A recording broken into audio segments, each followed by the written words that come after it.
Before we do example 2, you might want to pause the video and go back to the page before that has the graph and some descriptions about what we're going to be doing. Example 2, we're going to be changing anything. So we're shifting left and right and up and down, and that changes some things and makes it a little bit more difficult than the first example. So pause it, take a look at the front, and then you can come back to the example. Now that you've looked at that picture, let's take a look at how to do this problem. The first thing we want to do is we need to choose the graph that we're using. So to choose our graph, first thing we want to take a look at is what's the midline. Okay, if you take a look, we go from positive 5 to negative 3. So what's the difference, or what's the midpoint of 5 and negative 3? So if you add these two together, 5 plus negative 3 is 2, and divide that in half to get the average is 1. So we have a midline of 1. This is kind of like our new 0 line. So this is our midline.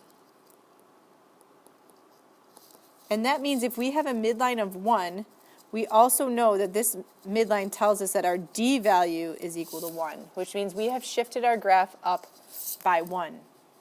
Now, choosing our graph that we need will help by knowing what the midline is, because we are starting at the midline. If we are starting at the midline, that's a sine function. If we are starting somewhere above the midline or below the midline, then we have the cosine function. So we're looking at the sine function. Then what we want to do is take a look at the amplitude. To figure out the amplitude, remember the amplitude is the distance from the midline to the top of that, to the minimum or to the maximum. So if we look from the midline down here, that's going to be a distance, or we could look from the midline, which is here, all the way up. So from 5 to 3, or you could look at it from negative 3 to positive 1. We have a midline of 4. So our amplitude then, A, is equal to 4. Now the other thing we have to recognize is that our graph is going down first instead of going up first, which means we have reflected this graph over that midline. So that tells us that we also need to put a negative on that A value. So the amplitude is 4, but then we also need a negative to show that it's being reflected. Next, we want to find the horizontal shift. So have we moved this graph from left to right? And if you look at our one function, we're starting at here, and we're moving this way to 1 period, which means we are still starting at the origin and going forward. So there is no horizontal shift. So C is equal to 0. Next, we're going to find the period, and we're going to do that the same way we did in the last problem. So we have to find the period first. And to find that period, we are going from 0 to 4 is 1 full rotation for our sine.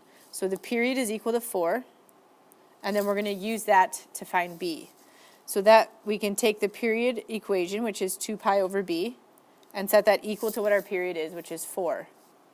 Solving for B, we'd have to multiply both sides by B, and that would tell us that 2 pi is equal to 4B. Divide both sides by 4, and we get B is equal to pi over 2. And then we're ready to write our equation.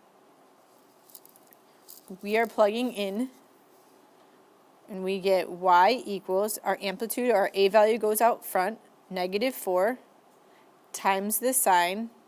Our B goes in front of our x, so pi over 2 x. There's no C value, so we're not adding or subtracting anything to that. And then we're shifting it up 1. So we have a plus 1 outside of those parentheses. And here is the equation of the function we have. Next, I would like you to do a try this. So you can pause it now, unpause it when you're ready to check your answer. If you did the try this correctly, you should get y equals 2 times the sine of x over 2 plus 2. If you have any questions, let me know.